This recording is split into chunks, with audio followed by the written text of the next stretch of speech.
जी ma'am, आपका introduction. नमस्कार, मेरा नाम डॉक्टर मनीषा सिंह है। मैंने MBBS and MS general surgery Aligarh Muslim university से किया है और साथ में एमसीएच जो है एनएचएल मेडिकल कॉलेज अहमदाबाद से किया है। अभी मैं क्षेत्रपाल हॉस्पिटल में as a consultant plastic and reconstructive surgery में कार्यरत हूँ। मैम, प्लास्टिक सर्जरी या रिकंस्ट्रक्टिव सर्जरी में क्या क्या होता है ये? एक्चुअली प्लास्टिक सर्जरी को लेके लोगों में काफ़ी कन्फ्यूजन है। लोगों को लगता है कहीं हम प्लास्टिक का इस्तेमाल करते हैं, कुछ लोगों को लगता है ये सिर्फ सेलिब्रिटीज़ के लिए हैं, कुछ लोग ऐसा समझते हैं कि इसमें बहुत पैसे लगते हैं। तो मैं आपको बताना चाहूँगी कि प्लास्टिक सर्जरी जो शब्द है, ये बेसिकली ग्रीक शब्द से आया है जिसका बोलते हैं प्लास्टिकोस। ये प्लास्टिकोस जो शब्द है इसका मतलब होता है टू मोल्ड, मतलब चीज़ों को तोड़ मरोड़ के, किसी वस्तु को तोड़ मरोड़ के एक आकार देना। तो बेसिकली हम प्लास्टिक सर्जरी में क्या करते हैं कि मरीज़ को कोई अगर अंग खराब है या कुछ ज़ख्म है, उसको हम आकार दे कर के उसके ही शरीर से चमड़ी, मांस या फिर हड्डी को लेकर के एक आकार देकर उसका वो अंग बनाते हैं। तो बेसिकली प्लास्टिक सर्जरी में हम प्लास्टिक का इस्तेमाल बिल्कुल नहीं करते हैं। हम क्या करते हैं कि हड्डी अगर कहीं टूटी है, चेहरे की हड्डी टूटी है एक्सीडेंट के बाद, तो हम उसको जोड़ने के लिए टाइटेनियम प्लेट या स्टेनलेस स्टील का इस्तेमाल करते हैं। उसके अलावा हम अगर किसी का स्तन छोटा है तो उसको बड़ा करने के लिए हम इम्प्लांट्स का यूज़ करते हैं जो कि सिलिकॉन का बना होता है, बट प्लास्टिक का इस्तेमाल हम बिल्कुल नहीं करते हैं। दूसरी चीज़ है कि लोग समझते हैं कि ये सिर्फ सेलिब्रिटीज़ के लिए है या बहुत पैसे वालों के लिए है। तो मैं ये बताना चाहूँगी कि प्लास्टिक सर्जरी सिर्फ सेलिब्रिटीज़ और पैसों वालों के लिए नहीं है, बल्कि ये आम जनता की ज़रूरत भी है। जैसे कि अगर किसी का ज़ख्म नहीं भर रहा हो, जैसे किसी को जलने की शिकायत हो, ये सारी चीज़ें भी प्लास्टिक सर्जरी में आती है। किसी की उंगली कटी हो, ये सब भी आता है। सामान्यतः कौन कौन सी जो सर्जरीज हैं आपके विभाग में होती हैं?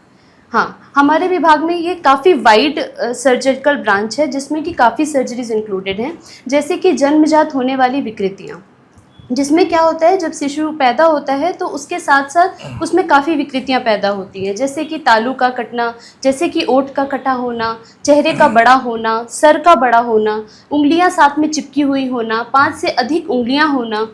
इवन लिंग से जुड़ी हुई विकृतियों का भी इलाज प्लास्टिक सर्जरी में होता है। उसके अलावा हम बर्न्स को डील करते हैं। बर्न्स मतलब जले हुए मरीज़ को डील करते हैं, जैसे कि किसी भी तरह से जले हुए मरीज़ हो गए, जैसे इलेक्ट्रिसिटी से जल जाते हैं मरीज़, पानी, गर्म पानी गिरता है उससे जल जाते हैं। उसके अलावा जो उससे होने वाली विकृतियाँ पैदा होती हैं, चमड़ियों का सिकुड़ जाना बर्न के बाद, उससे डील करते हैं। उसके अलावा हो गया कॉस्मेटिक सर्जरी। कॉस्मेटिक सर्जरी भी बहुत वाइड है जिसमें कि हम हेड टू टो सारी सर्जरीज इंक्लूडेड होती हैं, जैसे कि लाइपोसक्शन हो गया, जैसे कि चर्बी कम करना, ये सारी चीज़ें होती हैं। उसके अलावा कैंसर की सर्जरीज, कैंसर जब होते हैं उसके बाद उसका पुनर्निर्माण भी प्लास्टिक सर्जन द्वारा किया जाता है।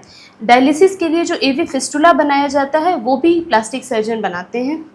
उसके अलावा मोस्ट इम्पॉर्टेंट एक्सीडेंट के केसेस, जितने एक्सीडेंट के केसेस होते हैं, जैसे उंगलियों का कट जाना, जैसे घाव का नहीं भरना, जैसे हड्डी का एक्सपोज होना, हड्डी दिखना जख्म से, ये सारी चीज़ें प्लास्टिक सर्जन्स करते हैं। डॉक्टर साहब, आपके पास सबसे ज़्यादा किस तरह के जो चोट लगने वाले मरीज़ हैं वो आते हैं? जी, हमारे पास ट्रॉमा के काफ़ी केसेस आते हैं, जैसे एक्सीडेंट के बाद चेहरे की हड्डी टूट जाती है, उसको जुड़वाने के लिए मरीज़ आते हैं। दूसरी चीज़ है जो हमारे पास उंगलियां जो कट जाती हैं, शरीर से अलग हो जाती हैं, उसको जुड़वाने के लिए लोग आते हैं। तीसरी चीज़ है कि अगर कोई ज़ख्म है बॉडी में, चोट लगने के बाद कोई ज़ख्म है, चमड़ी का नुकसान हो गया है, चमड़ी हट गई है ऊपर से, उसको रिपेयर करने के लिए हमारे पास लोग आते हैं। चेता की नस कट जाए, कोई खून की नस का बहाव कम हो जाए या कट जाए, इन सब चीज़ों के लिए हमारे पास ज़्यादातर मरीज़ आते हैं। मैम, अगर नस या नर्व की चोट हो जाती है तो उसका इलाज कैसे किया जा सकता है? जी बिल्कुल, 2 तरह की नसें होती हैं हमारे शरीर में। एक तो होती है चेता की नसें, दूसरी होती है खून की नसें। जो खून की नसें हैं वो अगर कट जाती हैं तो हमको उनको रिपेयर करना पड़ता है। दोनों एंड उसके पास में लाके हम उसको रिपेयर करते हैं। इसको हम माइक्रोवेस्कुलर सर्जरी बोलते हैं। जो चेता की नस होती है वो या तो कट सकती है या तो उन पे दबाव होता है। अगर सिर्फ दबाव होता है तो विथ टाइम वो अपने आप रिकवर हो जाती है, लेकिन अगर दोनों एंड्स कटे हुए हैं तो उनको रिपेयर ही करना पड़ता है। तो हम प्लास्टिक सर्जन ये दोनों चीज़ों से डील करते हैं। अगर घाव गहरा हो या हड्डी तक एक्सपोज हो तो उसका इलाज कैसे किया जाएगा? जी, जो घाव गहरा होता है जिसमें हड्डी दिख रही होती है बाहर से, वो ज़ख्म अपने आप नहीं भरते हैं। तो ऐसे केसेस में हम उनको फ्लैप सर्जरी से ढकते हैं। फ्लैप सर्जरी भी 2 प्रकार के होते हैं। एक तो होती है local flap surgery. Local flap surgery में हम वहीं के मांसपेशी को इधर-उधर शिफ्ट करके उसको ढक देते हैं हड्डी को। ये एक चीज़ होती है फ्री फ्लैप सर्जरी। उसमें हम क्या करते हैं कि शरीर के दूसरे भाग से मांसपेशी उठा के उसके ब्लड सप्लाई के साथ हम उस हड्डी को ढकने के काम में लाते हैं, जिसको हम फ्री फ्लैप सर्जरी बोलते हैं, जिसको हम फ्री फ्लैप रिकंस्ट्रक्शन भी बोल सकते हैं। कैंसर के बाद हेड और नेक की रिकंस्ट्रक्शन सर्जरी कितनी ज़रूरी होती है? कैंसर के ऑपरेशन के बाद हम जो कैंसर से पीड़ित अंग होता है उसको हम हटाते हैं। उसके बाद जो विकृति पैदा होती है, जो डिफेक्ट बनता है, उसको हम ढकने का काम करते हैं। ये इसलिए ज़रूरी होती है, इसमें 2 चीज़ें होती हैं। एक तो मरीज़ को फंक्शन, जैसे कि चबाने की प्रक्रिया होती है, जैसे कि निगलने की प्रक्रिया होती है, बोलने की प्रक्रिया होती है, उसके लिए ज़रूरी है। और दूसरी चीज़ होती है कि बाहर जो गड्ढा होता है उसको ढकना। अगर हम ढकेंगे नहीं, पेशेंट का चेहरा जो है बदसूरत दिखेगा, तो पेशेंट को कॉन्फिडेंस फील नहीं होगा जब वो जनता के बीच में जाएंगे। तो दूसरी चीज़ कॉस्मेटिक रीज़न हो गई। तो इन दोनों की वजह से पेशेंट का हेड एंड नेक रिकंस्ट्रक्शन बहुत ज़रूरी होता है। मैम, ये कॉस्मेटिक सर्जरी क्या होती है और इसमें क्या क्या होता है? जी, कॉस्मेटिक सर्जरी भी एक बहुत ही वाइड ब्रांच है। इसमें हेड टू टो, मतलब सर के बाल से लेके पैर के उंगलियों तक की सर्जरी की जा सकती है। इसमें क्या होता है कि इसको हम 2 भाग में डिवाइड करते हैं, एक तो सर्जिकल, दूसरा नॉन सर्जिकल।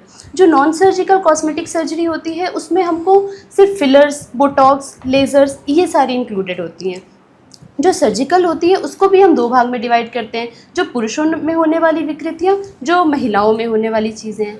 जो मेल में होती है, पुरुषों में होता है, वो होता है गंजापन। तो गंजापन के लिए अब हम लोग पीआरपी करते हैं और हेयर ट्रांसप्लांटेशन करते हैं। उसके अलावा जो पुरुषों में जो स्तन का बढ़ना होता है, जिसको हम गायनेकोमेस्टिया बोलते हैं, उसकी सर्जरी भी कॉस्मेटिक्स सर्जरी में आती है।